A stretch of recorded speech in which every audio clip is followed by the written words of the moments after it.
नमस्ते प्यारे बच्चों। आज हम अपनी हिंदी की कक्षा में साक्षी हिंदी पाठमाला से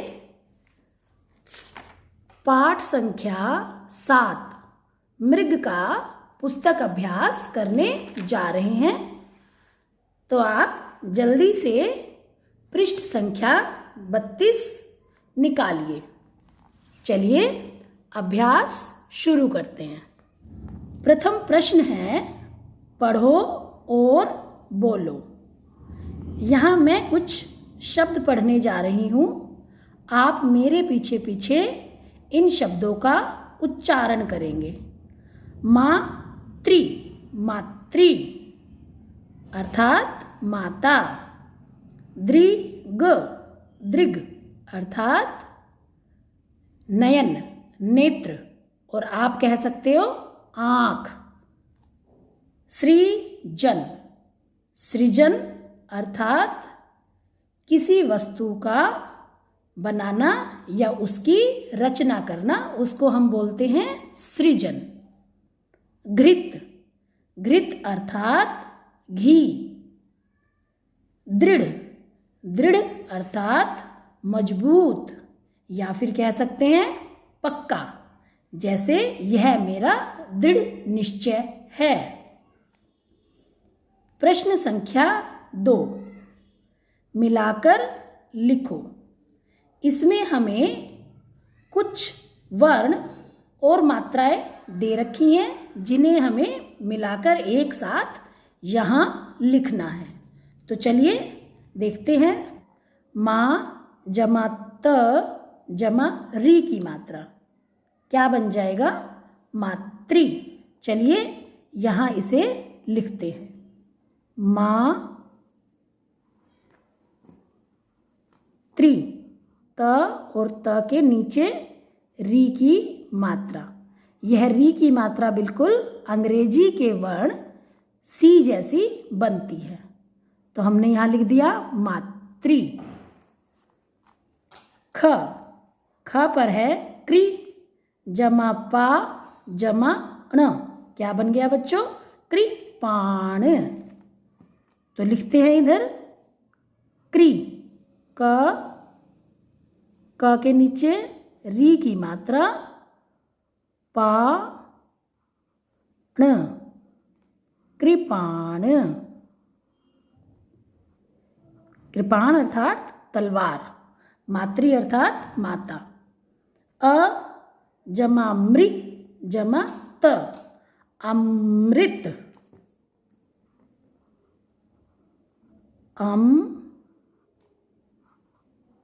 माँ के नीचे री की मात्रा, अमृत,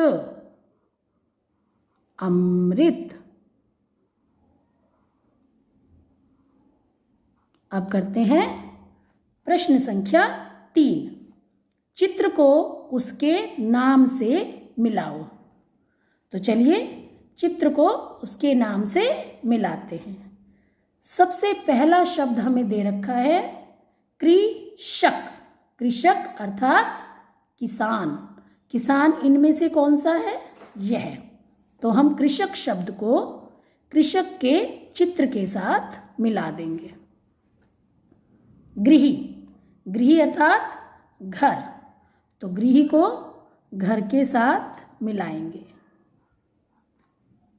वृक्ष, वृक्ष यह है, वृक्ष अर्थात पेड़, तो हम वृक्ष को वृक्ष के शब्द के साथ मिला देंगे। ऋषि, ऋषि कहाँ है? यह, तो हमने यहाँ ऋषि शब्द को ऋषि के चित्र के साथ मिला दिया। अब देखते हैं प्रश्न संख्या 4, सोचकर लिखो। प्रश्न क पर हमें दे रखा है, मृग क्या खा रहे थे? मृग तृण खा रहे थे। तृण अर्थात घास। तृण, मृग तृण खा रहे थे। अब करते हैं पृष्ठ संख्या 33 पर भाग ख। नृप के हाथ में क्या था? नृप के हाथ में कृपाण। क्या थी बच्चों नृप के हाथ में? राजा के हाथ में क्या थी? कृपाण। कृपाण था। ठीक है, अब करते हैं प्रश्न संख्या 5। चित्र को देखकर दिए गए शब्दों के लिए विशेषता वाले शब्द लिखो। जैसे पगड़ी कैसी है? गुलाबी। यहाँ देखिए, इस किसान की पगड़ी, इस कृषक की पगड़ी कैसी है बच्चों? गुलाबी। अब हमें लिखना है घास कैसी है? घास है हरी। तो हम यहाँ लिखते हैं हरी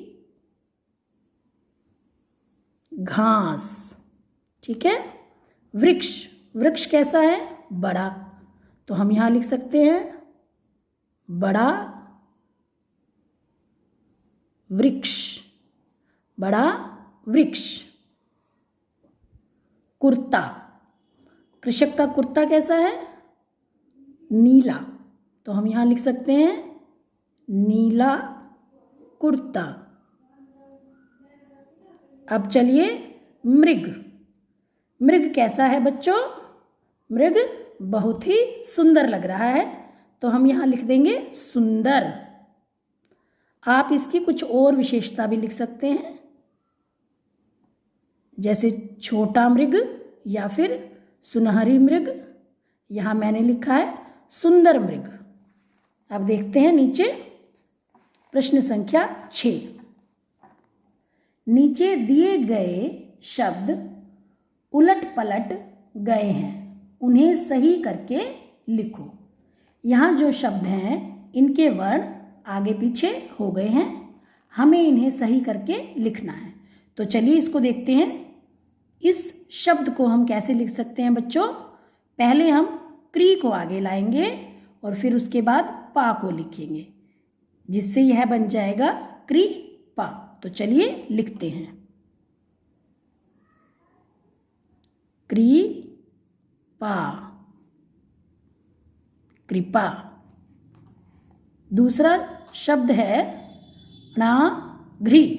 यहाँ हम घ्री को आगे लाएंगे और णा को पीछे ले जाएंगे, तो यह सही शब्द बन जाएगा घृणा। सबसे पहले लिखेंगे घ्री और फिर लिखेंगे णा, यह बन जाएगा घृणा। घृणा अर्थात नफरत। ठीक है। कृपा अर्थात दया। फिर हम यहाँ पर क्री को आगे लिखेंगे, क्री, फिर श लिखेंगे और फिर क लिखेंगे, तो ये क्या बन जाएगा? कृषक। इनका क्रम सीधा करके लिख देंगे, कृषक, कृषक। अब हम लिखेंगे यह शब्द, इसका क्रम कैसे सीधा करेंगे? आकृति, आकृति।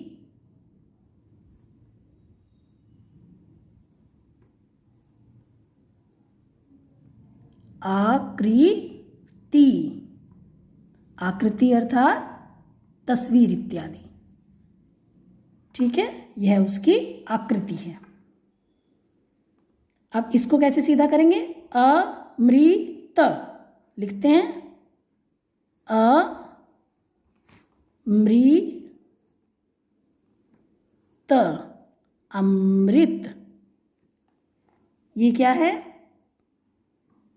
कृपाण, कृपाण लिखते हैं, कृपाण, कृपाण। और हमारा यह अभ्यास पूर्ण हुआ।